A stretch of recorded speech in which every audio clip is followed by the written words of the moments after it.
contributing to a growing problem. Children who can't speak for themselves, who freeze when asked to speak out loud. So says the author of The Unexpected Stage, public speaking expert Dennis Kenney, who joins us now with what parents can do today to help their children. We need to know, Dennis. Thank you for being here. Thank you so much for having me. And today is the operative word, as this is changing every 24 hours. It is just astounding and remarkable. But also, we need to make sure that we're checking in with our kids, that they're developing and creating those neurological pathways and milestones are being hit. What do those check-ins look like? They are challenging. However, a dinner table discussion, device-free, and also asking what are our teachers doing in terms of putting up guardrails of how we interact with AI.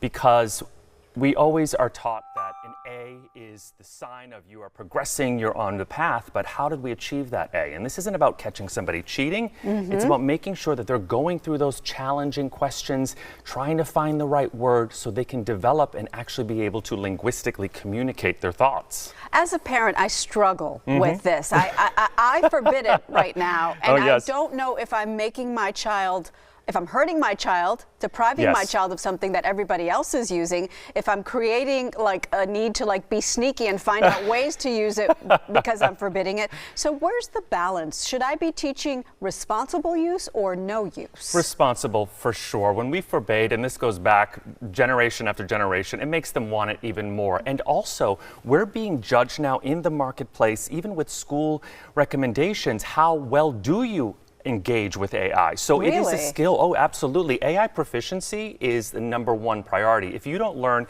how to use it properly, then you'll essentially be left in the dust of the conversation. So, of course, we need to engage. However, there can be these guardrails that I mentioned, where a teacher can say, we're going to do AI free. We're going to actually, here's a novel idea. We're going to put our laptop down. You're going to get a pen and a piece of paper and write down your thoughts after this prompt. They won't know what to do with it. What's going on? They'll come home. Mom, no, I laugh, but I want to cry. Right, exactly. But also you can do a midway version where we're saying you can integrate AI with your sources. You can have your outline construction. And then the third, which I want every teacher to hear out there in America, that you can do collaborative AI. So you can actually use it to assist you, but you have to interrogate the AI because, as we know, it's not reliable. There's hallucinations, and it's just ultimately up to the human to navigate the final destination. I like that. Yes, yes. So how is AI contributing to creating children who can't speak for themselves? When they don't use it the right ways and all the ways that you're suggesting, what is happening? It actually, and not to just create this panic, but it does make me sad even when you say it, although I'm very privy to this information.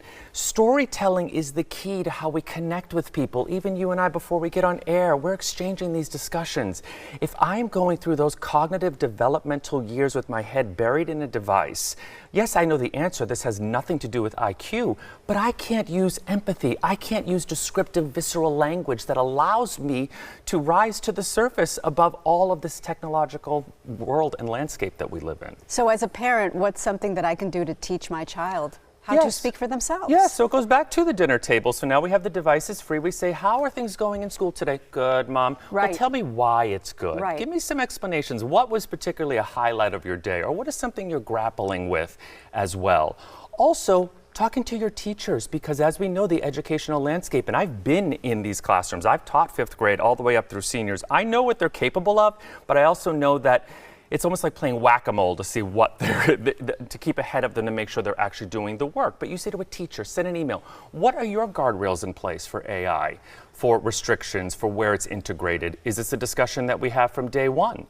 Because that student who gives you no trouble as far as of how they behave in class with their hand up, but maybe all of those were generated and they don't have those ideas genuinely from themselves.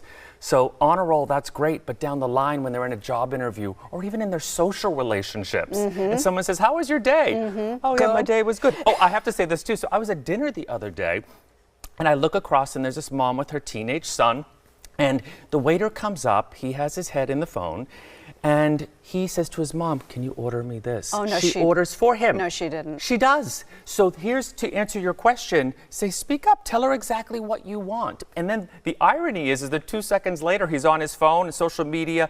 It literally can navigate it better than any parent could.